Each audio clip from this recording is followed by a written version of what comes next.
Assalamualaikum. I am Umeruman Lupin. My ID is 1062. Assalamualaikum. My name is Muhammad Kamrul Islam Bijoy. My ID number is 1064.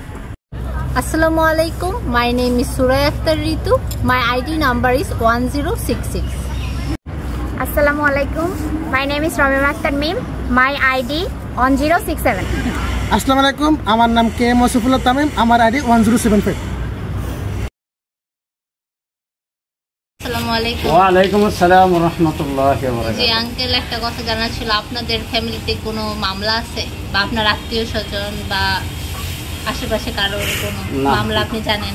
না, এটা আমাদের ফ্যামিলিতে তো নাই। মামলা আছে? কোনো মামলা আছে না।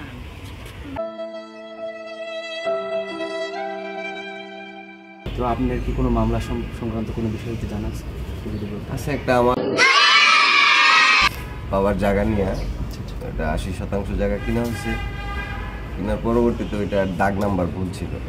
দাগ নাম্বার ভুল থাকার কারণে আমরা তো মামলা এই জায়গাটা নিতে পারতেছি না, দখলে যেতে পারতেছি না। সেই ক্ষেত্রে আমরা আবার এটা কোর্টে মামলা করছি, ফৌজদারি মামলা। মামলা করার পরে সেই 96 সালে মামলা করা হয়েছে। According to the Specific Relief Act 1877 under Section 35, যদি কোনো ব্যক্তির জমির দাগনামা বা কোনো লিগাল ইনস্ট্রুমেন্ট যদি ভুল হয়, সেই ক্ষেত্রে সেই ব্যক্তিটি কোর্টের সামনে গিয়ে সে ডিগ্রি করতে পারে বা একটি সাধারণ নির্দেশনার মাধ্যমে কোর্টের সামনে গিয়ে সে একটা ফয়সালা নিতে পারে। এমনি প্রবলেমটা কি? প্রবলেমটা হলো ফ্যামিলি, ওই আমার বন্ধুর ছেলে মারা গেছে, ও বাসায় মানে ওর স্ত্রী রাইখা বাসায় এই বাড়িতে গেছে দেশে ওই ছেলেটারে দাফন করার জন্য।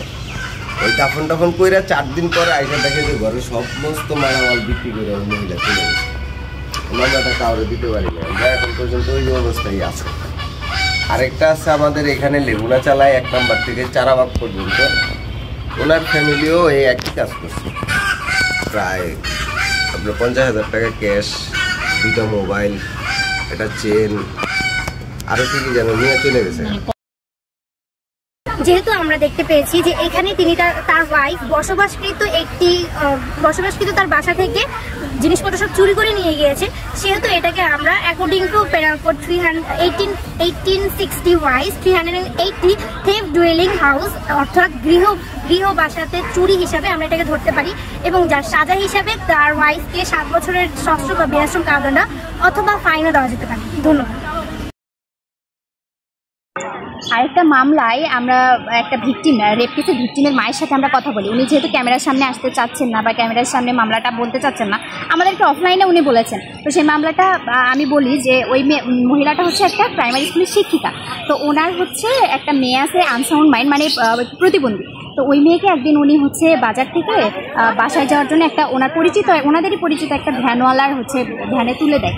তো ওই ভ্যানওয়ালাটার হচ্ছে নাম হচ্ছে জয়নুল। তো ওই ভ্যানওয়ালার যেহেতু ভ্যানে তো পরিচিত, ভ্যানে তুলে দিচ্ছে, ওই ভ্যানওয়ালার তো বাড়িতে নিয়ে যাওয়ার কথা, কিন্তু ওই লোক হচ্ছে বাড়িতে না নিয়ে গিয়ে মেয়েটাকে নিয়ে, মানে ঘটনার পরিপ্রেক্ষিতে আমরা জানতে পারি যে পরবর্তীতে জানা যায় যে ওই লোক নাকি ওই মেয়েটাকে নিয়ে একটা ব্রিজের নিচে নিয়ে গিয়ে মেয়েটাকে হচ্ছে রেপ করছে। রেপ করে কিন্তু সে আবার বাড়িতে কিন্তু রাখে নাই, রেপ করে বাড়িতে দিয়ে আসে নাই। যেহেতু সে অপরাধ করছে সে জানে, সে হচ্ছে কী করছে, বাসার আশেপাশে নাকি মেয়েটাকে রেখে চলে, মেয়েটা যেহেতু আনসাউন্ড মাইন্ড তো বাসার আশেপাশে রেখে চলে গেছে। পরবর্তীতে মেয়েটার মা যখন এসে নাকি বাসায় পায় নাই, তারপরে খোঁজাখুঁজি করে মেয়েটাকে পাইছে।